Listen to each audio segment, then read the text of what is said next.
E o chamado pastoral despertou assim na obra, no negócio andando já, ou Deus queimou? Aí que tá, sabe?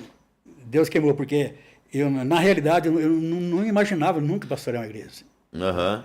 Para mim, no caso, pegar o cargo, desde quando eu comecei, que eu saí do pastor Jonas e fui para Remides também, sempre fui ficar na porta recebendo, sabe? Sim. Auxiliando os presbíteros, os diáconos ali, né? Auxiliando a pastora. Aí já para mim ficou mais fácil, porque minha esposa já estava congregando lá também, né? Ficamos nós dois juntos.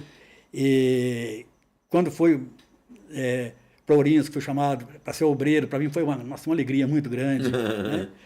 Para diácono, depois presbítero, só que para pastorear mesmo a igreja, foi uma surpresa muito grande que Deus tocou. Quando o pastor Cristiano chegou e me falou, pastor, vamos separar o senhor, tá, para se levantar como pastor, assim, então, eu na hora eu baquei, eu Pastor assustei. Cristiano? Isso. Sabe? Eu fiquei sem palavras, falei, né? Falei, poxa, mas eu nunca me preparei. Aí tremeu de verdade. Tremi, verdade, eu nunca me preparei para isso, né?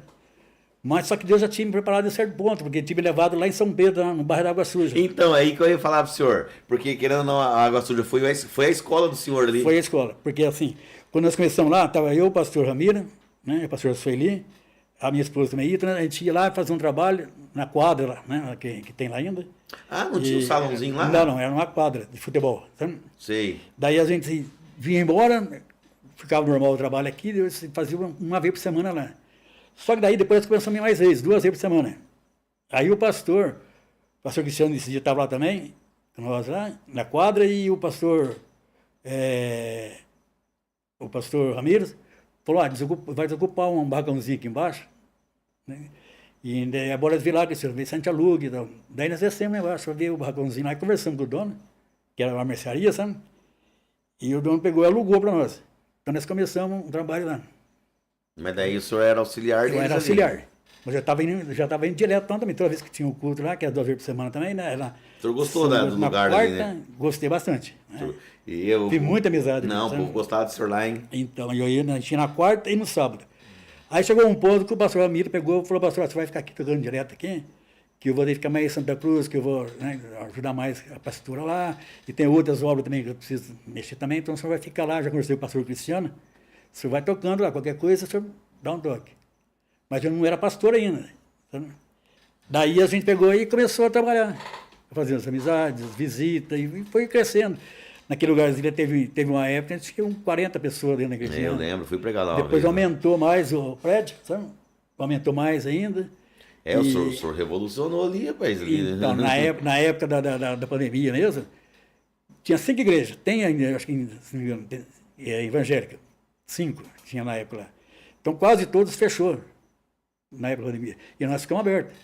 Então, muitas pessoas foram visitar, foram acostumando, sabe? Não é que nós tiramos do ministério, não é isso. Sim. Mas o ministério era uma vez por mês que tinha culto, sabe? Entendi. O Brasil para Cristo tinha uma vez por semana.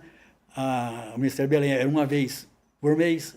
E vocês eram 2 vezes na semana, Nós né? era 2 por semana. Eu fui muitas vezes lá, nós posavam lá, fazia, né, vigília, vigília na quadra também, na época do carnaval, nós fazíamos retiro ali. Então foi movimentando, sabe? Festa para as crianças. Teve uma época que fez uma festinha para as crianças lá, então nós alugamos pula-pula, carrinho de pipoca, tudo, sabe?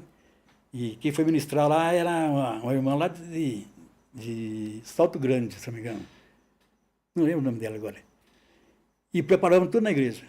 Em frente à igreja, lá fora, tudo no pula-pula, os brinquedos lá, tudo, pipoca. Não tinha uma pessoa. Chegou a pregadora, não tinha ninguém na igreja. E eu entrei no banheiro e falei, mas senhor, o que está acontecendo, né? A gente fica... Foi feito o cartaz, mas o que será, né? Não, ali está na mão do senhor. Né? Aí chegou a irmã e falou, pastor, daqui a pouco o pessoal está descendo, porque está tendo um trenzinho lá que a prefeitura de São Pedro mandou, e as crianças estão andando lá, daqui a pouco vem aqui. Eu falei, mas não deu nem tempo de eu responder ela, eu já olhei o barulho, sabe? Quando eu olho para cima, ela fechou de cansado. Aí deu medo, falei, meu senhor, tá não agora. Muita gente agora, né? Foi entrando, mas lotou. Então, é gostoso, a gente foi fazendo amizade. Chegava no final de semana, a gente ia para lá, almoçava, às vezes posava também lá. Foi até o tempo que Deus preparou para a gente vir para cá. Então, quando nós viemos para cá... Isso ficou quantos anos? Uns 3 anos, você falou? Daí para mais, acho que foi uns 4 anos, sabe? Entendi. Porque a pandemia foi 3 anos, né? Então, antes da pandemia, nós já estava lá. E saímos de lá depois da pandemia. Verdade. Então foi bem mais de 3 anos mesmo. Mas foi benção. Teve batismo ali, sabe? Muitas pessoas se converteram, muitas pessoas que eram amaziadas ali, sabe? Casaram, né? Papel, tudo direitinho, tudo, continuaram a frequentar a igreja. Foi uma grande oportunidade que o pastor Cristiano me deu, sabe? De matéria de crescimento. E preparado por Deus também, porque se eu pegasse uma igreja que nem do Porto de Santa Cruz, direto como pastor, talvez eu ia até me perder. Acaba se frustrando, né? Mesmo se a vontade de Deus, vai Deus conta com a gente, né? Nós temos que agir para Deus reagir.